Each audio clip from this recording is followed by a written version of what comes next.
어, 이 6월 달은요, 참 우리 민족에게는 비극적인 일도 있죠. 같은 민족인데 3년 넘게 싸우고 또 그 싸움 속에서 또 세계 열강의 압력에 의하여 나라가 분단되는 뿐만 아니라 이제는 어느 정도 또 자립하고 또 베풀 수 있고, 그래서 또 분쟁에 있는 곳에 또 우리 군인들이 참전을 하다가 또 불의의 사고로 또 목숨을 잃은 또 그런 분들이 있기 때문에 우리나라가 이렇게 서 있고, 또 우리가 외국에 나와 있지만 대한민국이라는 그 자부심으로 이렇게 세계 여권 파워 2위라는 그런 자부심을 가지고 이렇게 살고 있는 것도, 결국에는 우리나라가 어떠냐에 따라서 또 그 나라의 국민의 모습도 바뀐다라는 것을 우리는 알 수가 있죠.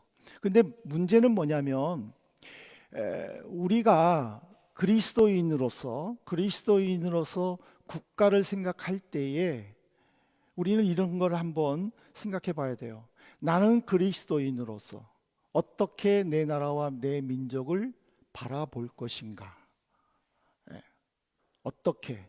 여기에 대해서는 어떤 정치적 또는 감정적, 사회적 요소보다는 신앙적 요소로서 우리는 한번 진지하게 고민해 봐야 된다라는 사실입니다. 왜냐하면은요, 그리스도인들 중에서도요, 두 가지의 극단적인 모습이 나옵니다. 한 모습은 국가는 절대적이다.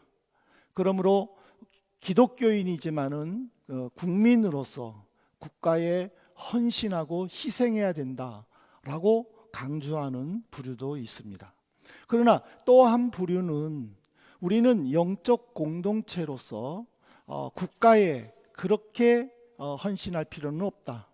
오히려 국가보다는 하나님 나라와 또 하나님을 먼저 생각해야 된다 하고 국가를 약간 가볍게 여기는 그런 두 부류가 있습니다.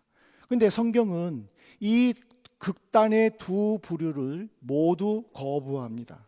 그래서 바울은요, 로마서 13장 1절에서 로마 정부의 통치 아래서 고통받고 있는 그리스도인들을 향해 이렇게 권면을 합니다. 각 사람은 위에 있는 권세들에게 복종하라. 권세는 하나님으로부터 나지 않음이 없나니 모든 권세는 하나님께서 정하신 바라. 각 사람이라는 것은요, 모든 영혼을 의미합니다. 하나님을 믿든 하나님을 믿지 않든 모든 사람들은 권세에 복종해야 된다는 거예요. 그 하나님께서 세우신 국가의 질서를 진지하게 생각해 보아야 한다라는 사실입니다. 근데 여러분들 여기서 이 단어에서요, 중요한 게 있어요. 권세에게 복종하라고 그랬어요. 권세는 하나님으로부터 나왔다라고 되어 있어요. 권세예요. 권세자가 아니에요. 이거를 우리는 분명히 알고 이 말씀을 읽어야 돼요.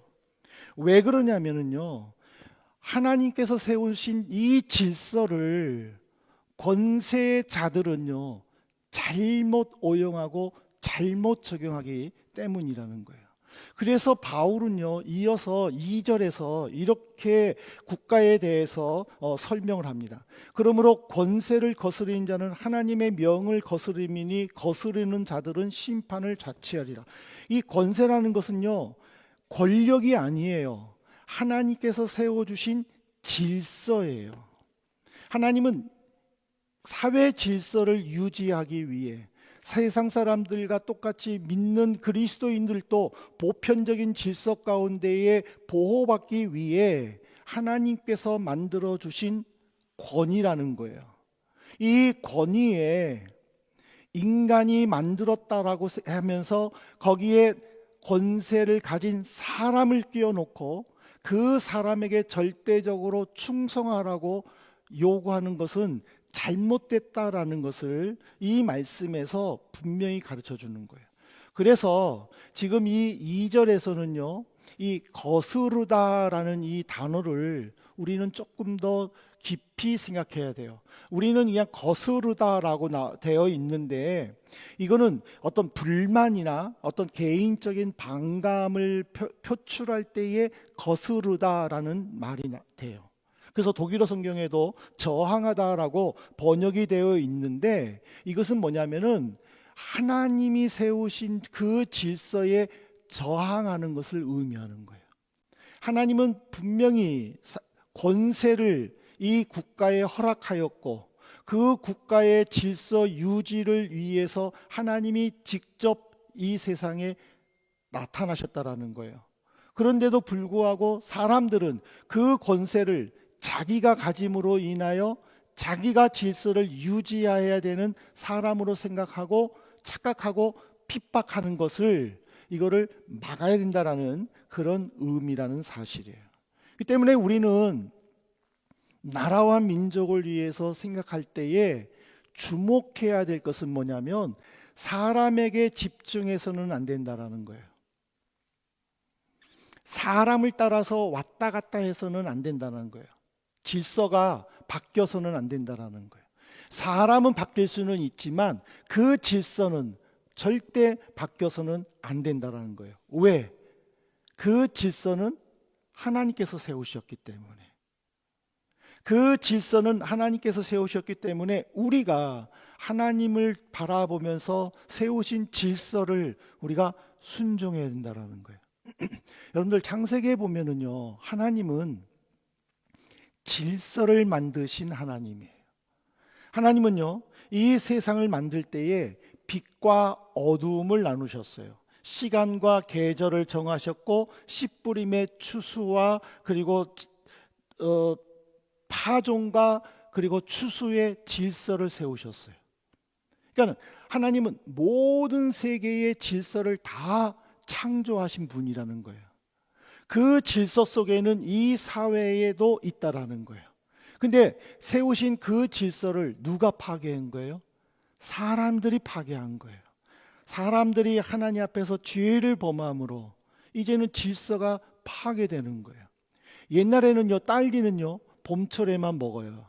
근데 지금은요 한겨울에도 먹어요. 하나님께서 세우신 질서들을 사람들은 과학이라는 이름으로 파괴하기 시작한 거예요. 그래서 하나님께서는 그 파괴된 환경과 자연 질서와 그 모든 사회 질서들을 다시 회복시키시기 위해서 만드신 제도가 있어요. 그것이 뭐냐면 가정, 국가, 공동체라는 거예요. 우리는 가정에서도 질서에 순종해야 되는 거예요. 공동체에서도요, 질서에 순종해야 되는 거예요. 사람이 아니라 하나님께서 세우신 질서를 의미하는 거예요. 이거를 우리가 놓치게 되면은요, 단순히 국가 그러면 그냥 정치적 제도, 조직으로 보는 거예요. 그러면 그 조직이 내 마음에 안 들면 반감을 갖게 되는 거예요. 저항하게 되는 거예요. 그 저항은 사람에게 저항하는 거예요.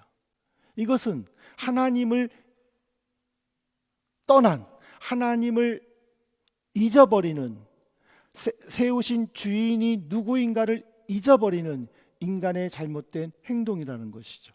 그래서 바울은 하나님께서 세우신 권위에 순종하라, 그리고 그를 위해 기도하라 라고 우리에게 가르쳐 줬다는 사실이죠. 그러므로 우리는 늘 어느 곳에 있든지 어느 공동체에 속해 있든지 내가 어느 국가에 있든지 제일 먼저 그 국가의 질서는 하나님이 세우셨다라는 이 한 가지 사실을 명심하고 우리가 살아야 될 줄로 믿습니다. 두 번째로는 이 권세는요, 하나님의 도구로서 악을 억제하기 위해 만들었다라는 것을 우리는 깨달아야 합니다.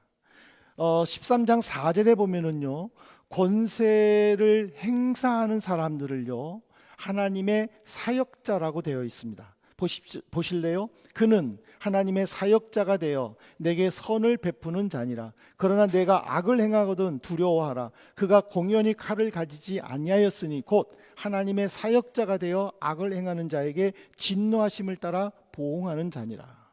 바울은 하나님께서 세운 질서의 권위를 부여받은 자는 자기의 개인적인 이익이나 어떤 욕심에 따라 행하는 것이 아니라 하나님의 사역자라는 그 사실을 머릿속에 생각하고 행동해야 된다는 것을 가르쳐 주는 거예요. 하나님의 사역자라는 것은요, 하나님께서 세우신 사람을 의미하는 거예요. 그 하나님으로부터 세우심을 입은 사람은요, 자기가 백성들을 돌보는 가운데에 악을 억제해야 돼요. 법을 어기는 사람이 큰 소리를 칠 수 있고 법을 어기는 사람이 어떠한 제재도 받지 않는다면 그 사회 질서는요, 무너지게 되는 거예요. 그렇게 되면 많은 국민들이 고통받게 되겠죠. 그렇기 때문에 지도자는 하나님의 사역자로서 선한 사람들이 고통받지 않도록 보호해 줘야 된다는 거예요. 그래서 국가는요, 선행하는 사람을 보호하는 장치를 마련해야 된다는 거예요. 그래서 그 약한 사람들이 어디서든지 보호받을 수 있어야 된다는 거예요. 그래서 내가 맡은 이 권리는 하나님으로부터 부여받았다라는 사명감을 깨닫고 내 뜻이 아니라 하나님의 뜻대로 행해야 된다라는 것을 여기서 가르쳐 주는 거예요. 그래서 바울은 이거를 강조하기 위해서 지금 하나님의 사역자다라는 단어를 사용했다라는 것이죠. 이 때문에 우리는 이 세상의 지도자를 바라볼 때에 그 지도자들이 그들의 욕심에 따라서 사리사욕에 따라서 마음대로 바꾸지 않도록 기도해야 되는 거예요. 그리고 그 질서에 우리는 양심을 따라 지켜야 되는 거예요. 그래서 바울은요, 로마서 13장 5절에서 성도들에게 이렇게 이야기합니다. 그러므로 복종하지 않을 수 없으니 진노 때문에 할 것이 아니라 양심을 따라 할 것이라. 어차피 복종해야 될 것, 그냥 저 사람이 나를 해코지할까 봐 두려워서 복종하는 것이 아니라 하나님이 내게 주신 그 양심에 따라서 내가 나라를 위해 기도하고 지도자들을 위해 기도해야 된다라는 것을 우리에게 가르쳐 준다라는 사실이죠. 그래서 바울은 그 7절에서도요, 세금을 낼 자에게 세금을 내고 관세를 바칠 자에게 관세를 바치고 두려워할 자를 두려워하라고 이야기하는 것도 하나님께서 사회 질서를 위해 만들어 주신 그 질서를 우리는 하나님이 주시는 양심에 따라서 우리가 기쁨으로 자유 속에서 행해야 된다라는 것을 우리에게 가르쳐 주고 있습니다. 그러므로 그리스도인들은 하나님의 나라 백성이지만은 그럼에도 불구하고 내 나라와 내 조국을 위해서 기도하고 그 질서에 기꺼이 순응할 수 있는 자세가 필요하다라는 것을 이 바로 로마서 13장에서 우리에게 가르쳐 줍니다. 마지막으로 이 질서는 최종 권위가 하나님께 있다라는 것을요, 우리는 늘 머릿속에 담아둬야 돼요. 내가 사람에게 복종하는 것이 아니라 그 사람을 세운 하나님께 복종한다라는 그 하나님의 명령에 내가 순종한다라고 하는 그 모습을 보여줘야 되는 거예요. 성경은요, 권세에 복종하라고 가르쳤지만은요, 이 복종이 무조건적 복종이 아니라는 것을 우리는 깊이 생각해 봐야 됩니다. 이게 무슨 말이냐면은요, 최종 권위는 하나님께 있다라고 그랬어요. 그 하나님께 있기 때문에 이 하나님을 넘어서는 어떤 권위에는 복종해서는 안 된다라는 거예요.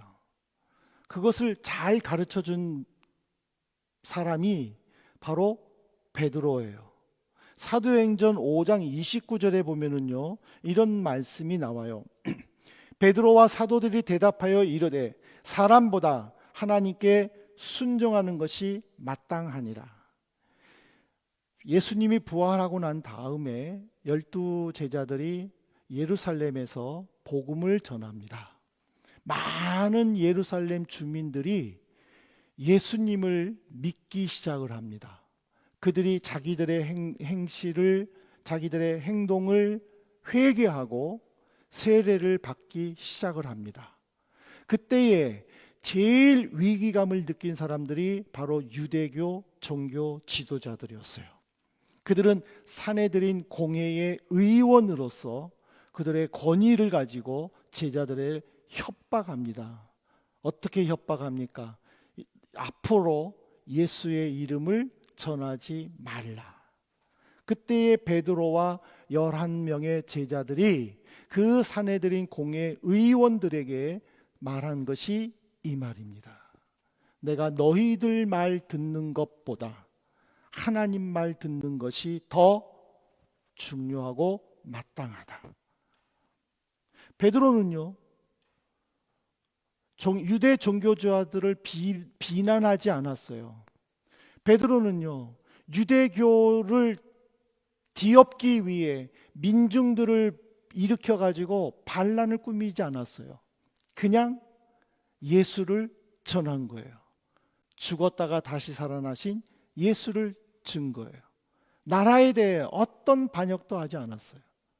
그러나 그들이 억지로 예수의 이름을 막으려고 했었을 때에는 베드로는 분명히 반대했어요. 왜?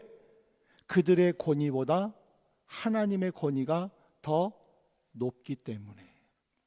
우리 초기 로마 교회 시대 때 한번 보세요. 초기 기독교인들은요, 로마 정부에 대항하지 않았어요. 그들은 세금도 꼬박꼬박 냈어요. 그들이 하는 일을 통해서 황제가 하라는 대로 다 했어요. 그러나 그들이 분명히 반대한 건 뭐예요? 하나님을 섬기지 마라, 황제를 섬기라 했었을 때에 그들은 그 법을 무시했어요. 그들은 순교도 두려워하지 않았어요. 왜? 최종 권위는 하나님께 있기 때문에. 오늘 우리는요, 국가를 절대화하면 우상이 되고 반대로 국가를 무시하면 무질서에 빠져요. 성경은요, 국가를 존경하라고 그랬어요. 하지만 하나님보다 높여서는 안 된다라고 이야기를 한 거예요. 그래서 다니엘이 그 모습을 가장 잘 보여주었어요. 다니엘서 6장 10절을 보십시오. 다니엘이 이 조서에 왕위의 도장이 찍힌 것을 알고도 자기 집에 돌아가서는 윗방에 올라가 예루살렘으로 향한 창문을 열고 전에 하던 대로 하루 3번씩 무릎을 꿇고 기도하며 그의 하나님께 감사하였더라. 다니엘의 원수들은 다니엘을 총리직에서 쫓아내버리기 위해서는요, 딱 한 가지 법밖에 없다라고 생각했어요. 그것이 뭐냐면 종교법을 바꾸자. 앞으로 한 달 동안 왕 이외에 어느 누구에게도 절하지 못하도록, 그것이 만약 발각되면 사자굴에 던져 죽이는 법을 세웠어요. 다니엘은 총리 중 3명의 총리 중에 한 사람으로서 그 법을 도장을 찍었어요. 왜? 다른 사람들이 우리는 황제밖에 없다, 황제에게 우리는 충성해야 된다고 하면서 이 법을 만들 것을 강요했기 때문에, 그래서 다니엘도 법을 도장을 찍었어요. 그리고 공포했어요. 그 법을 누구보다도 잘 알고 있는 다니엘. 그런데 그는 자기 집에 들어가서 예루살렘을 향한 동쪽 창문을 열고 하루에 3번씩 하나님께 기도했어요. 하나님, 지금은 비상 상황입니다. 내가 창문을 닫고 기도할까요? 아니면 3번 기도한 거 한 번만 하면 안 될까요? 말하지 않았어요. 그는 옛날부터 해오던 방식 그대로 하나님께 기도하다가 사자굴에 들어갔어요.